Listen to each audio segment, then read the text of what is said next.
आबनाए हरमज से Pakistani oil tanker तो गुजर कर आ गया, लेकिन भारत को वहां से अपने ऑयल टैंकर गुजारने की इजाज़त ना मिली, जिसके बाद भारत में तेल का शदीद बहरान है।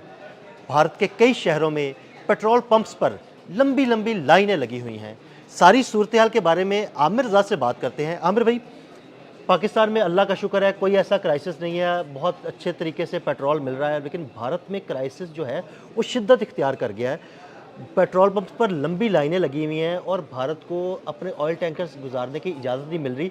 जिसकी इजाज़त मिली वो भी $20 लाख देकर इजाज़त मिली। देखिए, पहली बात तो यह है कि समझना ये चाहिए कि ये जो आबनाए हरमज़ है ये बहुत अहम है बहुत सारे ममालिक के लिए, पाकिस्तान भी उसमें शामिल है, इसमें कोई दूसरी शक नहीं है। मैं कल ही एक वीडियो देखी, मैं उसका जिक्र सुबह कर भी रहा था कि ज़ियाउल हक जो हैं मरहूम, उन्होंने ये बात कही। उन्होंने कहा कि जो आबनाए हरमज़ पे कब्ज़ा करेगा वो मिडल ईस्ट पे काबज़ होगा। आबनाए हरमज़ जो है ये लाइफलाइन है और रशिया इससे, ये उस वक्त की बात है जब रशिया इन्वेड कर रहा था, कई साल पहले की बात है। उन्होंने कहा 79 की बात समझिए आप।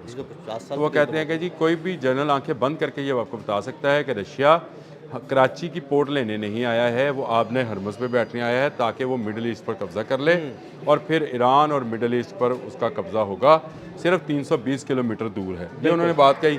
अच्छा, ये बात देखें उस वक्त में, आज से यानी 47-48 साल पहले ये बात उनकी कही हुई, आज आपको सच साबित होती नज़र आ रही है कि ईरान ने आबनाए हरमज़ पे कब्ज़ा कर लिया है अमेरिका की गलती से, या खलीजी ममालिक को जूते मारने चाहिए इसराइल और अमेरिका को कि तुमने कब्ज़ा करा दिया। अब ये कब्ज़ा छूटने वाला नहीं है।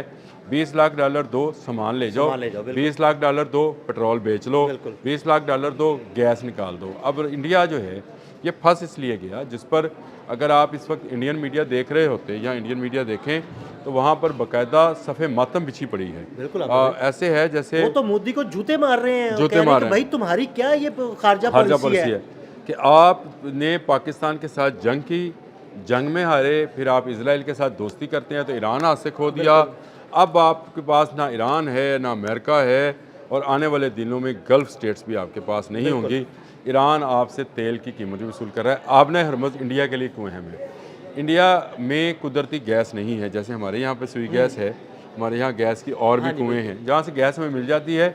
हमें इसलिए LNG की कम ज़रूरत पड़ती है। अब हमने शामिल करना शुरू किया है, पिछले चंद सालों से हमने इसमें LNG शामिल करना शुरू किया, लेकिन फिर भी कुछ हद तक हमारी अपनी गैस, और अगर हम इसको मैनेज करते रहें तो हम मैनेज कर जाएंगे।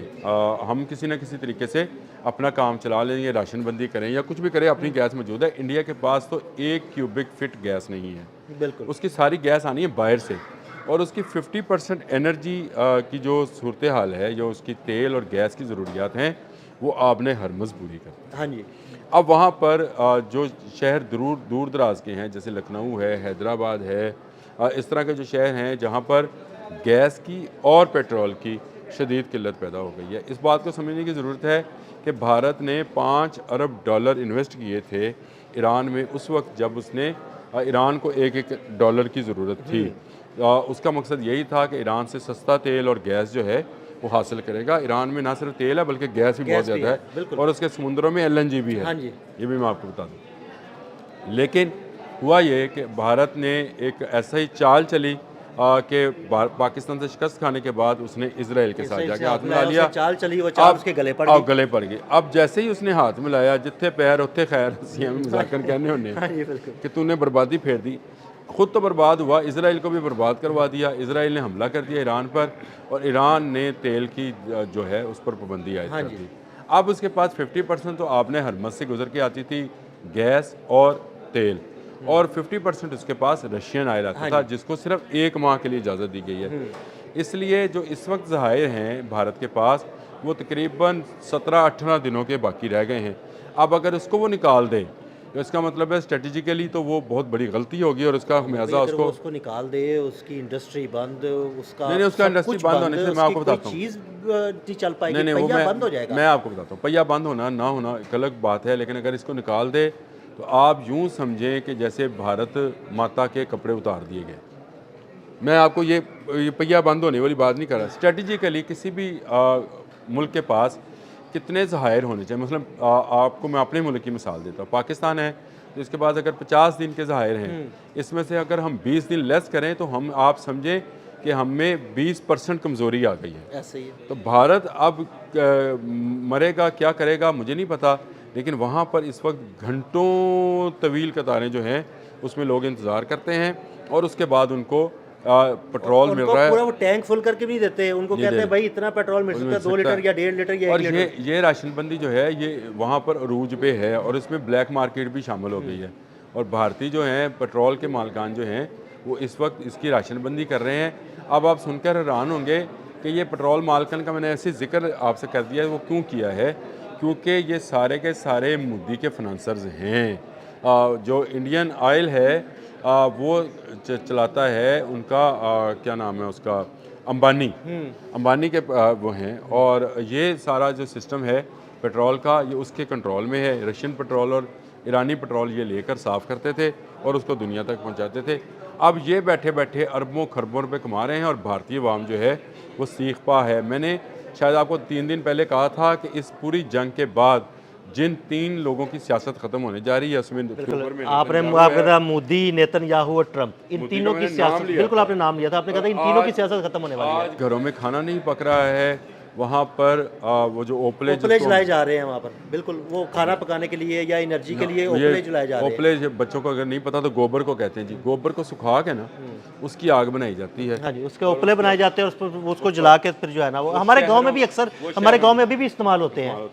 उसको इस्तेमाल शहरों में वो बिक रहे हैं इस वक्त, गैस नहीं है और उनकी जो पेट्रोल की ज़रूरियात हैं वो पूरी नहीं हो रही इस वक्त। उसके बड़े शहरों के अंदर एक क्राइसिस चल रहा है। एक तो पेट्रोल पंप बंद हो गए, जिनके पास पेट्रोल ख़त्म हुआ उनको नया आया नहीं है, और जिनके पास है वो उसको ब्लैक मार्केट में फ़रोख्त कर रहे हैं। तो भारत आहिस्ता आहिस्ता खाना जंगी की तरफ, ये जो पेट्रोल की किल्लत है दुनिया के खाना जंगी होगी, ये दुनिया के कई मुल्कों में खाना जंगी ले जाएगी। मैं सिर्फ इसको नहीं, मैं तो अमेरिका को भी देख रहा हूँ, क्योंकि आज मुझे वो जो खबर नज़र आई कि अमेरिकन पोस्टल ने जो है टैक्स लगा दिया है 15%, और उस टैक्स को उन्होंने पेट्रोल ऑयल के साथ जो है रिलेट किया है, क्योंकि ऑयल की कीमतें बढ़ी हैं।